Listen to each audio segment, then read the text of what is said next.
اعوذ باللہ من الشیطان الرجیم، بسم اللہ الرحمن الرحیم۔ دعوت کے ادوار اور مراحل۔ ہم نبی صلی اللہ علیہ وسلم کی پیغمبرانہ زندگی کو دو حصوں میں تقسیم کر سکتے ہیں جو ایک دوسرے سے مکمل طور پر نمایاں اور ممتاز تھے۔ وہ دونوں حصے یہ ہیں: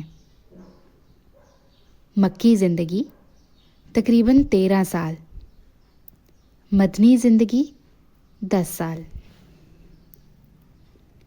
پھر ان میں سے ہر حصہ کئی مرحلوں پر مشتمل ہے، اور یہ مرحلے بھی اپنی خصوصیات کے اعتبار سے ایک دوسرے سے مختلف اور ممتاز ہیں۔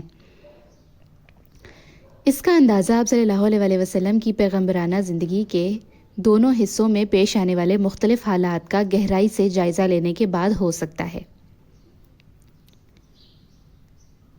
مکی زندگی 3 مرحلوں پر مشتمل تھی۔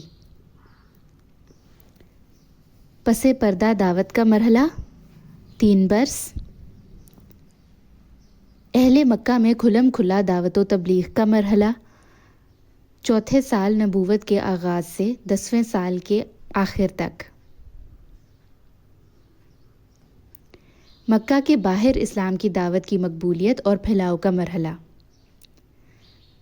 10ویں سال نبوت کے آخر سے ہجرت مدینہ تک۔ مدنی زندگی کے مراحل کی تفصیل اپنی جگہ آ رہی ہے۔